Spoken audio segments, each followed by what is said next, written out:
Hello everyone, and welcome to this panel on which is a critical assessment of Catholic social teaching through the lens of peacebuilding. We've chosen to look at Catholic social teaching because it has a rich and robust tradition of ethical reflection, which we believe offers a great deal of resources for peace builders, Catholic or otherwise, especially through the World Day for Peace messages published by the Pope on the 8th of December every year. So we've got a very exciting panel for you this evening, and each of them will cast a critical eye on Catholic social teaching from the perspective of their research area and consider the ways in which it could develop to better support the emerging challenges of peace building. So I'm going to introduce the panel to you now in order of speaking, and each of them will speak for about 12 minutes. Could I ask, please, that if you have any questions for them that occur to you either during their presentations or after it, if you could put it into the chat for us, and I will make sure that they get addressed. So our first speaker is Lushombo. She is an assistant professor of theological ethics at the Jesuit School of Theology of Santa Clara University and a part-time professor at the Catholic University of the Congo. Since 2015, she has published articles and book chapters in political theology and gender justice, with an emphasis on peace building and the political participation of marginalized citizens, especially women in sub-Saharan Africa. She has worked extensively as a researcher and a consultant trainer in justice, peace, and gender issues in the Great Lakes region of Central Africa. So welcome, Leo. Our next speaker is Marites, Africa, who established the Peacemaker Circle Foundation Incorporated, a Manila-based NGO composed of peoples of diverse religions, spiritual expressions, and indigenous traditions. Her work has inspired the establishment of a Muslim Christian Peacemakers Association in various grassroots communities around the metropolitan area of Manila. In 2009, she received a special congressional recognition from Speaker Nancy Pelosi of the US House of Representatives for her, quote, outstanding and invaluable service to the community, end quote. She previously served as a lecturer on Muslim-Christian dialogue and cooperation for nation building and conflict transformation and peace among religions at the Ateneo de Manila University.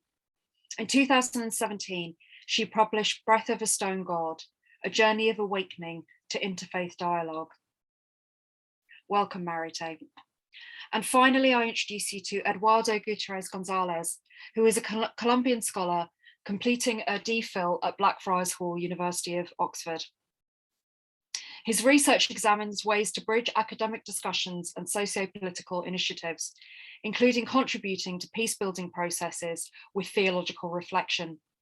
His thesis argues that imagination plays a vital role in belief formation and transformation, and that understanding such a role can open a space for religious imagination to promote human flourishing and consilience in communities riven by conflict in Colombia. Welcome, Eduardo. So I'm now going to hand over to Leo, who will join us, I hope, for her paper. Thank you, thank you. So I will share my screen.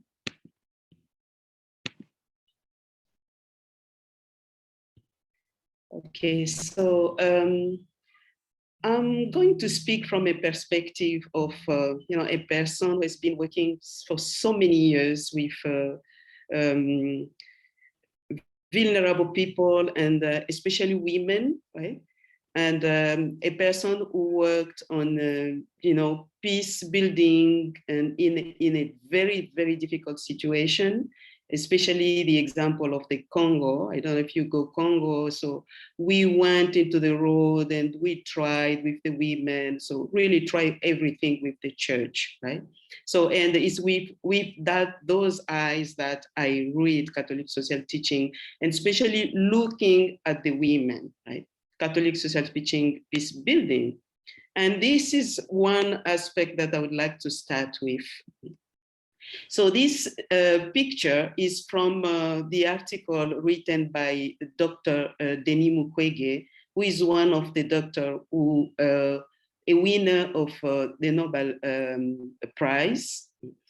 Because of what he's doing, he's only a doctor, but he realized that war was being waged on women bodies, right, in Eastern Congo, especially after the genocide in Rwanda.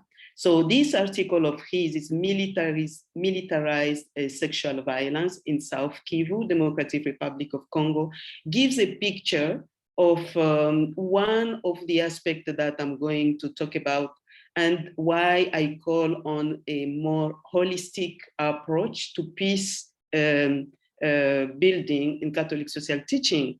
So this is a type of sexual violence that is going on there, and you can see the picture, the armed combatant, and the kind of violence that people are suffering. You see, these are rape, a gang rape, sexual slavery, combined gang rape and sexual slavery.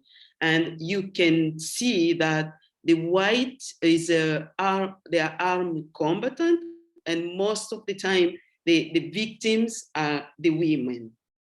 Most of the time the victims are the women. So this is not only a Congolese situation, and that is what I would like to say, because in my research, so I try to understand in different parts of the world how this situation do happen, right? In situation of conflict, right? Conflict and war. And you can see, for example, again, here, location of attacks. So where people are being violated, right? Suffering violence is not only on war zone anymore. Now it's even in people and family locations, right? So this is becoming, it's very serious. And when I see how many places this happen, not only in the Congo, even in Latin America, in many places where there have been war and conflict, so I say Catholic social teaching need a different picture, right? And this is the church public realm teaching, for example, on women since the 1960s has focused on the equality of women, so we can see that equality, participation, the right to be accorded equal education, work remuneration, and political rights, to be protected from discrimination against their gender. So these are claims that are made by Catholic social teaching, right? And however, even since the Second Vatican Council, there still remain great ambiguity about women's role in Catholic social teaching, right? So these claims are present in Catholic social teaching, but there is so much ambiguity. Catholic social teaching has not sufficiently examined the conflict and war that doubly impoverish women and that continue to dampen their participation in both church and society. And especially Catholic social teaching has not examined what women are doing actually to build peace. Right? It's just amazing, women movement, what they are doing, right? Nor is it sufficiently assessed the women peace movement wherever they are, right? So, and this, I think it's time, right, for a different approach, right? And when we go back through Catholic social teaching, we will see this recognition that women's role in society is related to their role in the family, right? But also goes beyond it. So women should have work that fit their nature, right? And allow them to respond to their family needs, right? Work in the homes to be valued as other public sector works. So my point is, even if Catholic social teaching is affirming, right, women participation and women rights, right, more and more the focus always goes back to, the more domestic role are there waiting, right? So, you know, you should not forget your domestic role. So women should work to make the world a better place. Women work to promote peace, teach men peace, to live better, practice justice, change the culture of death into life, work for women's rights, making society friendlier. Women should create a different kind of feminism that operate out of feminine genius. The feminine quality of caring, tenderness, love, and sensitivity should help the world to build good relationship. So this focus on the feminine genius every time coming back, right, does impede Catholic social teaching to look better on what women are actually capable of doing. So there is need to shift the look and to have a look on the capability more than, you know, just tenderness, gentleness, genius, domestic role, you know, which are all great, which have to be done by both men and women, and who are still be done by women. But women's role when it comes to peace, right? It's more than what is happening in the homes, right? They are outside there, right? They are not just in the home trying to make a better wife and mothers, right? So they go out deep into a Catholic social teaching. We also see that development is a new name for peace. So Catholic social teaching, recognizing that those places like this one that I cite here, like the Democratic Republic of Congo, one of the main factors of violence, you know, impoverishing so many women and children and people is the lack of development. So, and this Catholic social teaching still emphasizing it. Peace is founded not only on respect for human rights, but also on respect for the right of peoples, right? And in particular, the right to independence. The goal of peace, in fact, will certainly be achieved through the putting into effect of social and international justice, but also through the practice of the virtue, which favor togetherness and which teach us to live in unity so as to build in unity by giving and receiving. So Catholic social teaching is very strong on this, right? But even on this claim, what actually women are doing, right? Or this women movement, peace movement are doing on this particular aspect are not sufficiently contemplated by Catholic social teaching. So dialogue and the negotiation of so many women movement are not sufficiently contemplated. How they are affecting public peace, we don't have that, right? So it is time for a very holistic approach, seeking to discern the ways in which the divine is actually being involved in changing the reality of suffering in women activities, right? Where when you have been there actually working with this movement, you just can't believe how much women can do actually to change the violence. It's unbelievable what they can do, right? And there you can tell that this is not only, you know, a human capability issue alone, because they involve so much faith.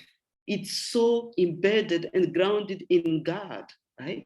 And that's what I'm saying. So there is a need to discern the ways in which these movements are actually involved in God, how the divine is being speaking through this movement of peace. And peace building goes beyond aiding direct violent conflict.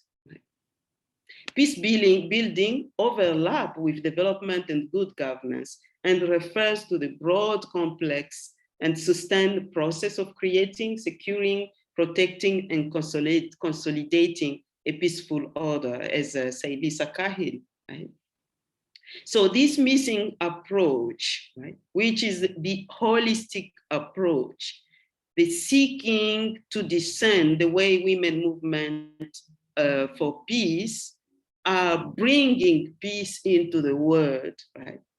That is what is missing and has to be included, right? So the crucial yet rarely recognized role of women peace builder around the world in conflict zone, right? I started with conflict zone and what they can do. They go to see the land, these, warlord. They go, together, they get together and they pray and overnight in order to do that. It's just amazing. The inspiration it's all grounded in God. Right? So the important role of social and ecclesial practice in reforming identities and disposition, right, need to be redone. And they need to work interreligious and interculturally to overcome exclusive identities and build sustainable structural peace. These women movement have so much to teach in this because this is exactly what they do, in daily life, they do this. So one of the things that Pope Francis did well in Evangelii Gaudium was this passing laws against sexual violence and performing action with lasting impact. But again, right, one thing is to say, okay, let's pass law, let end violence. We recognize women movement. We recognize women rights. One thing is to say that, to affirm that. Another thing is to let Catholic social teaching be inspired, right, in her peace teaching by this movement. Right? And that is really what we need right now, right? It's really what we need right now. So the need for this holistic, comprehensive, and multidimensional political response to violence is a key, and is being actually actualized by women movement. And Catholic social teaching need that to say something on peace, something that responds to the word violence. Because at the end of the day, those who are suffering so much from violence, the first one who suffer doubly, right, are women. Because when there are violence and war, women are not only killed, women are also raped and obliged to live with that. And families are destroyed because of those kind of violence, right? So they need to inform the teaching on peace. They really do. Right? So women are often denied access to political space where men dominate. So while all those women are doing this in daily life through parishes, through local communities, that is what they do, daily life. Right? They get to all those guys who are organized in killing, in rebellious group, they get to them, right? But at the end of the day, they're usually marginalized from formal peace building activities and negotiation, right? When it comes to decide now, right, to make agreement for peace, they're not there anymore, right? They're not there anymore. And what they are doing in daily life, they are actually the one making peace, right? And moreover, men have more control over the processes by which policy is implemented, right? Because then there are men, right? So for peace building to succeed more fully in its reconciling and restorative role, the presence and voice of women must be appreciated. And I believe that Catholic social teaching have a role to take for that to happen, right? For that to happen and to inform the teaching on peace. Women bring specific asset to peace building.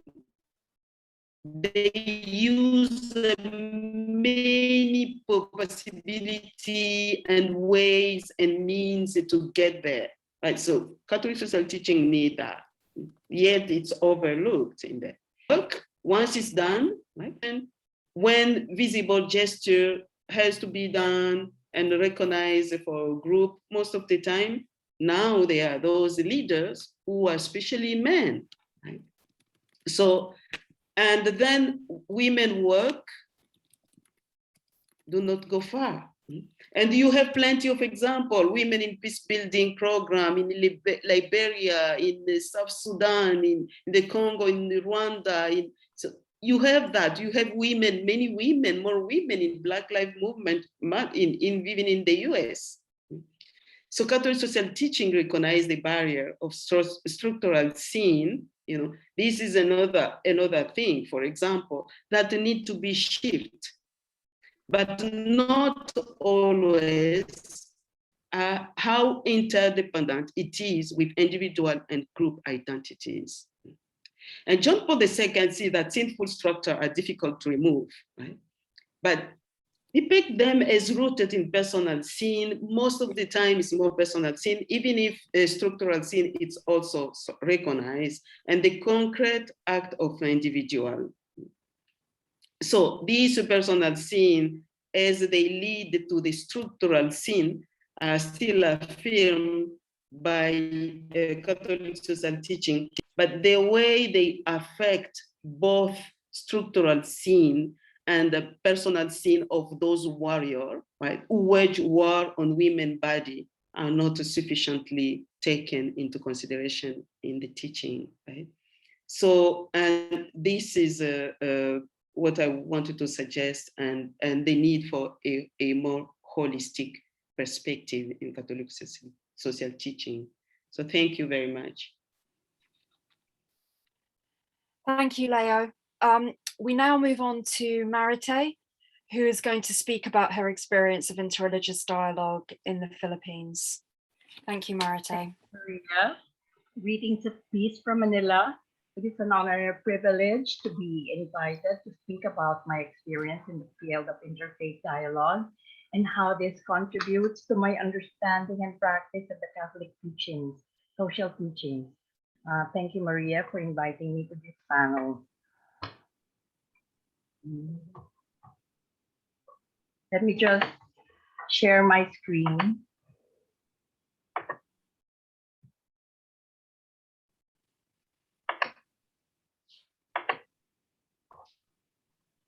Okay. I was first introduced to the field of interreligious dialogue in 1998 when I met a friend who was working for an international peace organization and was visiting Manila. I was then a graduate student at the Loyola School of Theology and was rather uncertain about where my theological studies would take me. As I listened to my friend speak about his work, I was struck not only by what I heard, but by what I saw. He was wearing a white t-shirt, and on it was printed the image of the globe, and it was surrounded by the symbols of the different religions of the world. The image struck me so much that I began to ask myself, what does it mean to be a Catholic Christian in the world today? What makes my Christian faith unique amid all the other faiths in the world? And why do people of faith fight each other in the name of God? As I sought for answers to those burning questions, I found myself getting deeper into the journey of seeking to find the heart of my Christian faith, a journey that took me around beyond my comfort zone to meet people of diverse religions, spiritual expressions, and indigenous traditions, and to learn about their beliefs and practices in their places of worship and gatherings. In the process, I gained new friends and have been richly blessed by the diversity of our faith experiences. In 2001, my friends and I established the Peacemakers Circle Foundation. It is a non-profit interfaith organization based in Manila.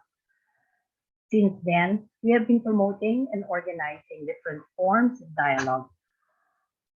We devoted much of our time serving the interests of peace in various areas of the country. Some photos there. And also in conflict-ridden, poverty-stricken grassroots communities where Muslims and Christians lived alongside each other as neighbors. This took us not only to communities around Metro Manila, but also to North Cotabato in Mindanao, the southern region of the Philippines, where conflict was rife between the largely Christian government troops and Muslim rebel groups. While we have managed to attain good measures of success through the years, the work has not been easy. There were many difficult challenges that we have had to face. The biggest among them was fear. And then there's attitudes of prejudice and discrimination, and the intent of those engaging in dialogue with non-believers to convert them to their own religion. So these were big challenges for us. Concerning fear, it was and still is the biggest obstacle to peace building that we face in the field. It is the fear among religious adherents of relating with others or those who do not share their faith. They fear that if they engage in dialogue with non-believers, they would lose their faith or go astray, or to fall into eternal damnation. So we gave different workshops and training on how to manage our fear. Okay. I can understand the fear, for I was born and raised in Mindanao and learned early on in my childhood to fear Muslims. They were called Moros. It was a pejorative term used by caregivers of children who would use the word to frighten them into submission or obedience. But years later, as I and my colleagues at the Peacemakers Circle carried on in our journey, I learned that fear and love are two opposing forces that cannot coexist at the same time and the same space. Fear contracts, love expands. If we are to succeed in bringing together people of diverse cultures and beliefs to a common ground of dialogue and relationship building, we need to create spaces for them to feel safe in our presence. But creating safe spaces for dialogue can only be possible when it is inspired by love, not fear.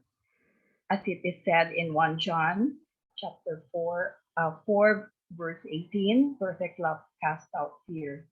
If we are to overcome fear, we must strive to embody Christ's love in ourselves and in our ways of being and relating with fellow human beings.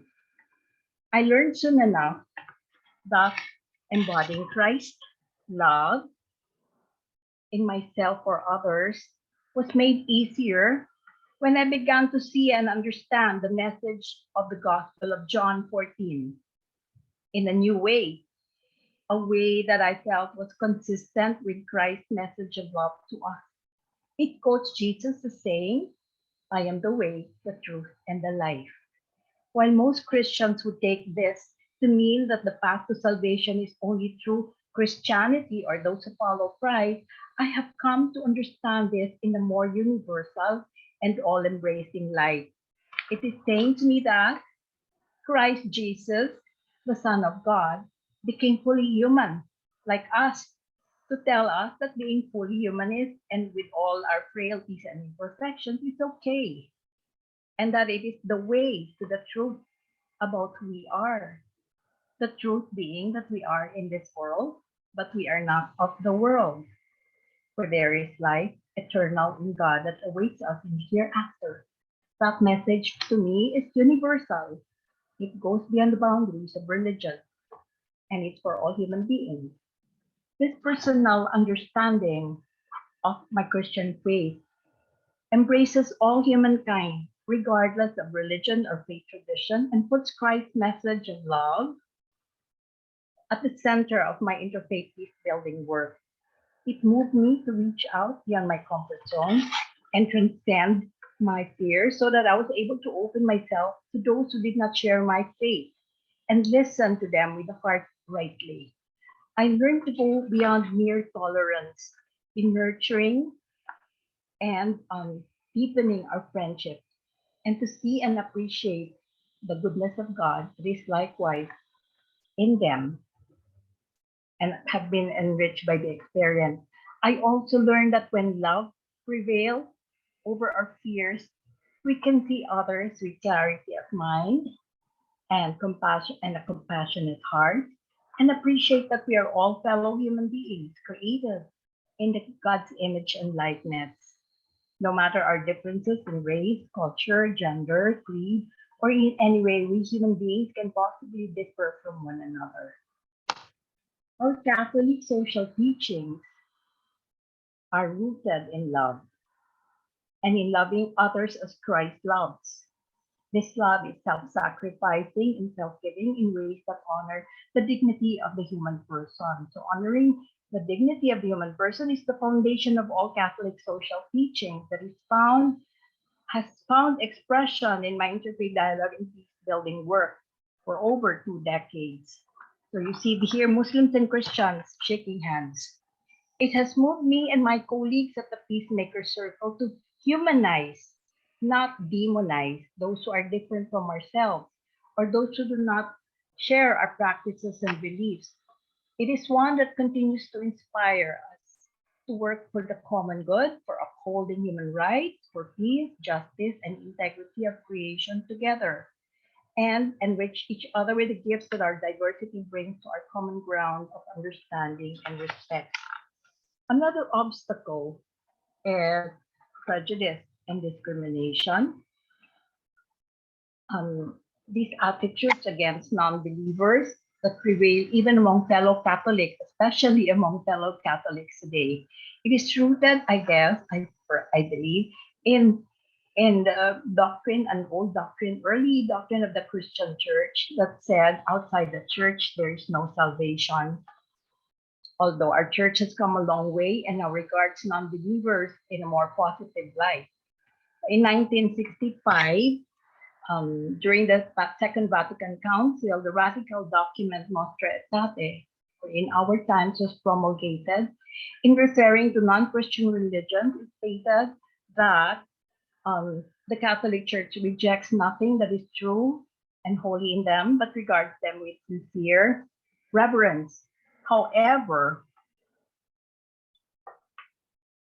it has been almost 60 years since the promulgation of Nostra Aetate, yet there remains much to be desired about our responses to the declaration on the relation of the Church with non-Christian religions.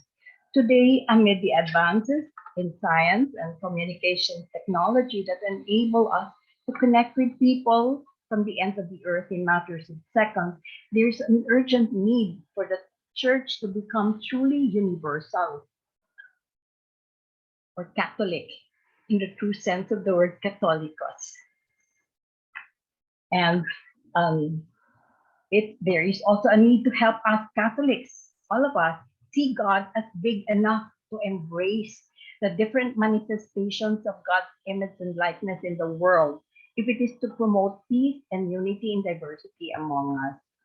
It needs to help us be able to transcend our fear-based paradigms and prejudiced perceptions of other believers if we are to truly be faithful and adherents to the social teachings of the Church and practice interfaith or interreligious dialogue in the spirit of mutual respect, understanding, and cooperation.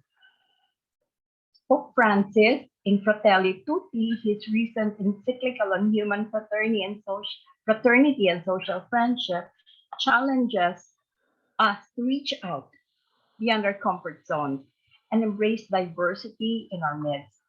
In chapter 8, he highlights the importance of the contributions of the different religions in building fraternity and defending justice in society, and the significant role of interreligious dialogue, which, according to Pope Francis, is built on the ultimate foundation of our shared sense of fraternity or kinship with one another and our sincere desire to seek God. These are the expressions and manifestations of the transcendent truth which bind us together, knowing that we come from the same source or origin and are created in God's image and likeness, inspires us in us a sense of oneness as a community of human beings. We are not orphans, wrote Pope Francis. We have God in common, the Father of us all. I appreciate that this holds true even if in our diversity we call God by different names and worship God in different ways. This desire to seek God develops in us the sense of kinship with other seekers, our traveling companions through life, although we may be journeying along different paths. Being the visible image of the invisible God, there is what Pope Francis calls the transcendent dignity in the human person that must be honored, not violated. Not even the majority may violate the rights of the minority in any given community or country. So Pope Francis appeals for our adoption of a culture of dialogue, and but our understanding of dialogue seems to be limited to the conversion of the other to the Christian faith or to the fulfillment of what we believe to be our Christian mission to proclaim Jesus Christ to the world in ways that deny the presence and manifestation of God in all human beings and creation. So interfaith dialogue is about conversion, not just conversion from one religion to the other, but the conversion of the heart to the goodness of God in that is present also in the other. So dialogue is not merely the exchange of words, but a way of being in relationship with others. It is an expression of love for the other and transcends the boundaries of our fears. It enables us to see and appreciate Christ in others as well, and enables us to build friendship with them and promote mutual sharing of our spiritual and moral values. It is my hope that interfaith dialogue and peace building becomes a way of being Christ-like, truly Christ-like in our lives with fellow human beings, and that's a way that promotes mutual respect, understanding, and cooperation in the spirit of Christ's way of loving that remains at the heart of our Catholic social teachings. So these are the people I work with, and in that spirit of loving and embodying Christ's love for us. Maraming salamat po. Thank you very much.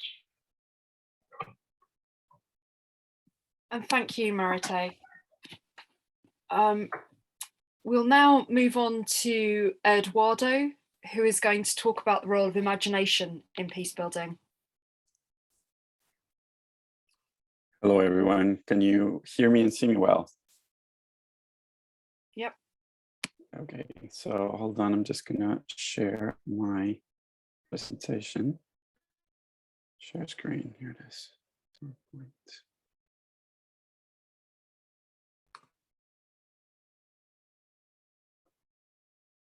There you go.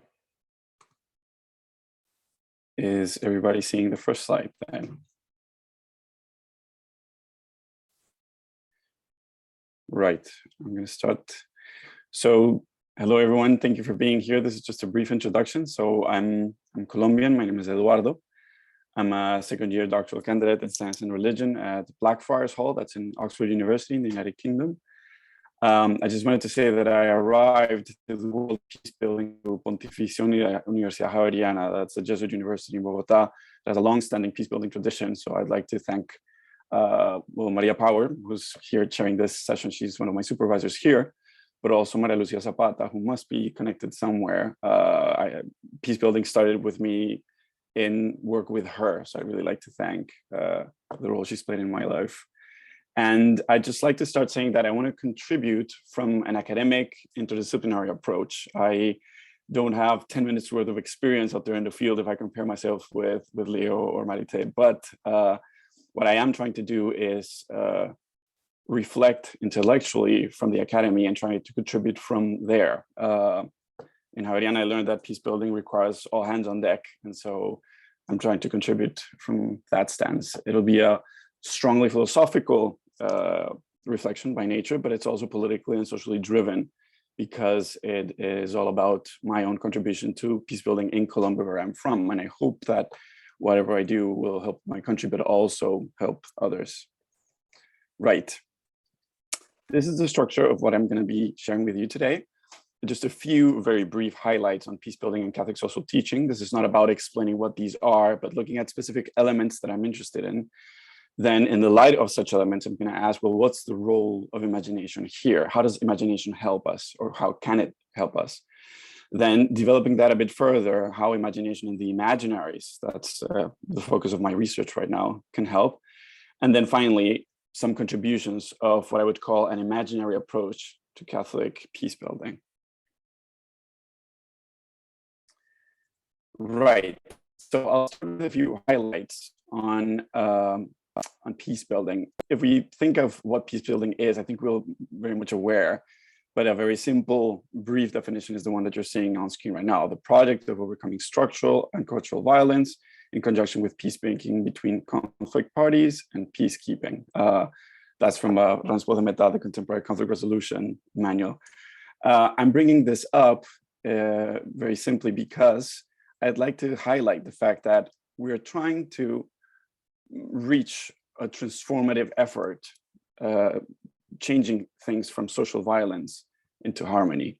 You could talk about peace building from a number of perspectives, but I'd like to highlight that just to start talking on peace building. And then when it comes to Catholic social teaching, there's a number of elements, of course. You could talk about human dignity, solidarity, subsidiarity, and a number of other principles. But I've pointed out, well, those three are mentioned by John Paul II in Ecclesia in America.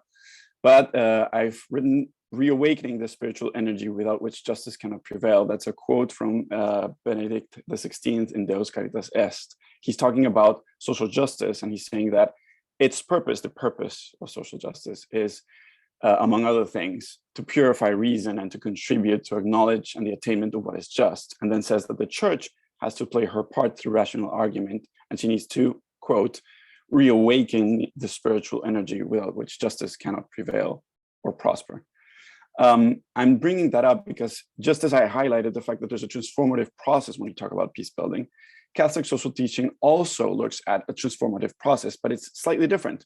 And this time we're looking at society, yes, but there's a new element. We're talking about spiritual disquiet. There's a whole effort to talk about Christ, spiritual life, and how, in a sense, grounding every social change, there's the need for spiritual tranquility. If we think about that, that has very practical echoes when we talk about scripture. Echoes meaning passages of Catholic doctrine that talk about that, of how spiritual life and spiritual attainment of peace, in a sense, grounds or can ground what we would call social peace in society, in a political sense, I mean. So you have scripture, you have the typical, very much used passage in Matthew 5:9, blessed are the peacemakers, for they will be called children of God. You have the Second Vatican Council. There's an effort in Gaudium et Spes to highlight the fact that Christ is relevant for all human mysteries, including peace, I would say. Then you have Lumen Gentium, for example, talking about how the laity has an important role in bringing up the realm, the kingdom of God, especially in those places and circumstances, and I'm quoting it here, where only through them, the laity, can it become the salt of the earth. And it focuses on the importance of laity being there, present in temporal affairs. So I'm bringing it up because I think when we talk about peace, this is an important thing to bear in mind. And then you have the Pontifical Magisterium as well. You have texts from Leo XIII, John the 23rd, Paul VI, Pope Francis, of course, in Fratelli Tutti, all of them talking about the importance of justice and peace as common objectives of church and state, or world peace as being the responsibility of both Catholics and non-Catholics, or the importance of development and peace. So those are all aspects in which you can see how, if we look at peace building in general, we're talking about social peace. But if we look at Catholic social teaching, it's sort of embracing the general effort that we all have on peace building with other people, including non-Catholics. but it's adding a specific element, which is our belief that grounding all that, personal, intrapersonal, individual, spiritual peace is vital, and it inspires all of the rest, in a sense. So why would we talk about the imagination here? What's the meaning of this? Well, as I said, I'm trying to highlight the transformative efforts that are both in peace building and in Catholic social teaching. And my question would be, well, how do these experiential transformative experiences take place? A quick hypothesis would be because there is something called the imagination that allows us to change our worldviews. I'm going to explain this using a very, I'm going to talk about the moral imagination. That's John Paul Lederach's famous idea. We all are familiarized with this, but it's basically the idea according to which for any peace building effort to be successful, in a sense, successful in the sense to be well carried out and to have actual good impact in society, we need to be open to the fundamental role of relationships. We need to be able to sustain paradoxical curiosity, to embrace complexity. We need to be constantly opening spaces for creative acts, and we need to accept the inherent risk of stepping into the unknown, which is the realm of peace. So most of us probably are aware of this, but again, I'm not going to be talking about Lederach and his ideas, but I would like to look at some ideas on imagination in general that we could sort of distill from Lederach's moral imagination. So just as in peace in general, the moral imagination has those traits, well, I've always been interested to see how imagination, according to Lederach, has a role in how we map our experiences. It also enables the formation and transformation of those maps. And finally, it is important for peace building. So that's, again, I'm using Lederach not because I'm going to talk about him, but it has a deictic function. I'm using it as a signal point to the fundamental cognitive structures of imagination. And that has a long tradition within theology and philosophy as well. That's the question we're trying to ask right now. So this can be addressed in many different ways. Within Catholic circles, for example, there's been a lot of people talking about the importance of retrieving imagination in theology. I'm thinking about Timothy Ratcliffe in the Order of Preachers, or Michael Gallagher, the Jesuit thinker, both of whom have insisted on the importance of retrieving or highlighting the importance of imagination, both when you're teaching theology to Catholic people, but also when it comes to the dialogue with non-Catholic people. So that's one side. But there's also a philosophical tradition that talks about the social imaginaries, or the imaginaries in general. This is a complex and yet simple category. I'm not going to sort of go very deep into it because we don't have enough time, but I would like to sort of briefly describe them as the set of lenses and maps that we have in our mind that enable us to do a set of very interesting things. They are the lens through which we see the world, that allow our experience of the world. They articulate thoughts, affects, and practices, and they require constant adaptation. So for example, we were listening to Marites and Leo. They were both talking about, for example, important updates. Leo was talking about updating Catholic social teaching to sort of recognize the role of women in peace building. That in a sense could be understood as a changing a specific imaginary within the Catholic tradition. Marita, in a sense, was looking at a more spiritual, maybe personal experience of updating the understanding of what John 14, the quote, was talking about, or changing our approach to non-believers or to non-Catholics, and ceasing to demonize and starting to humanize. That doesn't require us to cease to be Catholics. It's a change within Catholic thought. What is it that changes there? You could say, well, the lens through which we see Catholic social teaching, the way we appropriate and reappropriate those lessons, is an imaginary, and that's what needs changing. That's just an example. So that would be the main answer that I'd like to offer right now. So I'm not delving again into what imaginaries are. I'm just trying to illustrate its benefits and applications. I'm just trying to lure us into a fruitful conversation about the subject, which is why I'm trying to illustrate these things. the first thing I'd like to say that is, if we embrace an imaginary approach to Catholic social teaching and Catholic peace building, and by that I mean try to understand that human experience in general is enabled through our imaginaries, that is, through the structures through which we see the world, the structures that enable us to develop theories, ideas, those structures that are affectively laden, those structures that allow us to develop our own identity, both individual and communal, those structures that allow social practices. We are enriching our view of human experience in general, both its structure and its dynamic nature. And that is very, very useful when it comes to peace building, and specifically when it comes to Catholic peace building, or the Catholic social teaching approach to peace building. We enrich our view of people that are engaged in violence, people that are seeking peace, or us peace builders, both theoreticians and practitioners. That's basically a list of things that I believe are contributions to an imaginary approach to Catholic peace building. Each of those has a set of characteristics or interesting elements that I might like to point out. Again, I'm not delving into the theory, but just sort of illustrating the benefits, and maybe we can take it up from there. When I talk about the contingency of our understanding, I'm trying to highlight the fact that if we think in terms of peace building and in terms of the imaginaries, we have to be aware that the maps that we have of the world are contingent. They're not necessary, they're ever changing. And in that sense, we could look at theology, the way we understand peace building, as something that is always in need of enhancement. That's also the case with the virtue of humility, because we won't have full access to reality as academics, as practitioners, as Christians. Avoiding rationalism is also important. Analogical reasoning, but what I mean by that is articulating the one and the many. So there's one territory and many maps in our heads. There's one imago Dei, but many concretions in people, like Cardinal Bo was saying on Monday. There's one Catholic faith with many Catholic spiritualities and charisms.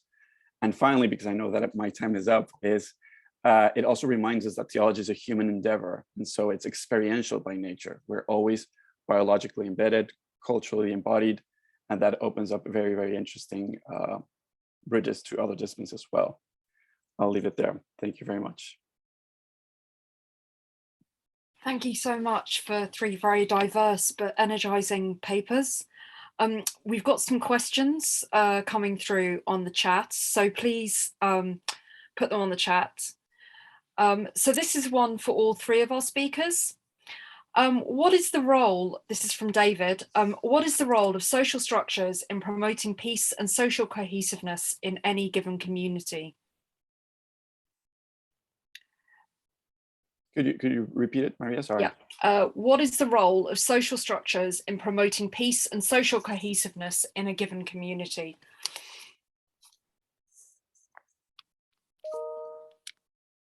Well, could I give it a go? Yeah, Eduardo, go ahead.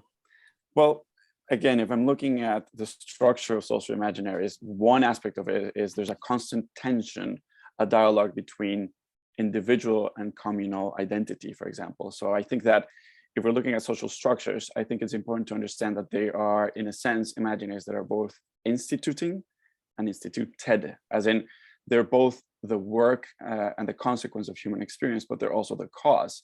There's something similar to that when I think it was Leo was talking about, I think it was women in Catholic social teaching. So Catholic social teaching inspires the work of women around the world, but their work also has to inspire Catholic social teaching. And I think that also applies for social structures in general, in politics and economics. But even so, I would highlight the fact that I think the more fundamental level in which we need to work is a more intrapersonal, spiritual place. That's what I would say. Thank you, Eduardo. Leo and Marite, would you like to contribute?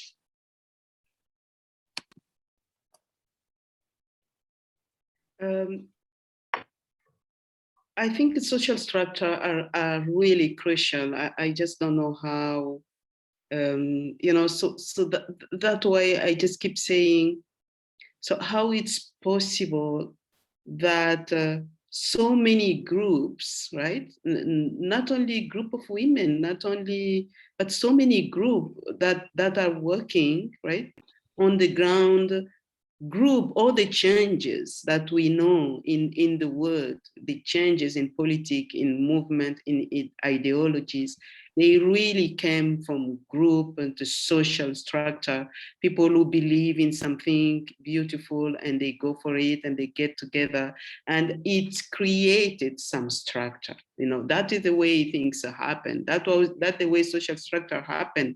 They are not just some abstraction that were imposed from some people, right? So this has to be still be, you know, relevant in the teaching today, right? But most of the time they are not given, right? They are not really given the space that they deserve. So I think we just need to let them challenge us. We need to let them, you know, speak to us. We need to let them, you know, to me, Untitled Chapter is one of the factor of the sign of the time, right? If you really don't look at them, so how do you even read the sign of the time, right? How do you? Agreed. I'm not very clear about the question, but I think that structures are very important. It helps define us, our identity. We are like in a family, it's a structure, right? We are different families, we have different organizations, we have different religions. These are structures that define us. And from these structures, we learn who we are. But when we interact with one another, it is also learning about the other. And there is diversity. And there is also the challenge, especially in the Catholic or the Christian context, of striving to bring unity in diversity and glorifying, you know, existence because of our diversity. And the structures help us define or articulate who we are and who we are not. Thank you, Marite. Now we've got a specific question for Eduardo from Gerald. Let help to shift our language from conflict resolution to conflict transformation, precisely to emphasize that conflict is inevitable, but can become creative and transformative. I worry about associating peace with harmony and tranquility, which in fact makes peace hard to imagine. My students often saw violence as inevitable because of their conception of peace was that of perfect harmony, and that seemed impossible. In my writing and work with the Catholic Nonviolence Initiative, therefore, I have advocated for a definition of peace as conflicting well, which I think is also a kind of definition that comes in kind of the nonviolent teachings of MLK as well, just an aside. Wondering how Eduardo would respond. Right, well, thank you, Gerald, for that. Yeah, I totally agree. It might be naive to assume that peace is simply harmony or simply tranquility. I'm trying to highlight the fact that there are common aspects to that which we call peace in peacebuilding, and that what might be called spiritual peace in theology. A more nuanced, not definition, but approach, I guess, would be philosophical and theological. At least there's two ways in Greek to talk about peace. One would be Hezekiah, and the other one would be Eirene. Eirene would be, you could associate it with negative peace, I guess, simply the absence of conflict. And of course, if we sort of reduce our views of peace there, both in theology and social teaching and in everywhere, it's lacking, clearly. If you broaden it with Hezekiah, which would be a sense of 7 o'clock. I'm sorry. Sorry. Don't worry. Just finish off, Eduardo, and then we'll wrap up. Yeah. I was just saying that if you enrich that with this other version of peace that would be called Hezekiah, which would be a more positive peace, it talks about inner tranquility, not because it's the absence of problems, or socially it would not talk about simply the absence of war or conflict. It would be a way to encompass all of that in a more harmonious manner. That's the way I would answer to that. But Gerald, thank you. And yeah, I'm definitely writing you an email to talk further. Thank you for that. Well, thank you, everyone. We've come to the end of our time together. I must say that I wish I could drag the three of the 3 speakers over to Northern Ireland to sort everyone out over there. But I don't think that's going to happen. So if we would could thank our speakers in the traditional way, yes, I'll look forward to talking to many of you more. And the recording of this will go up on YouTube, and we would be very grateful if you could share it more widely with your networks. Okay. Bye now, everyone. Thanks very much. Bye. Thank you. Thank you, Maria. Thank you. Thank you, Marites. Thank you. Bye, everyone. Thank you. Bye. Thank you, Bye. Maria. That was great. Hopefully Mary. we'll get a chance to dialogue more and maybe do stuff through Las Casas together.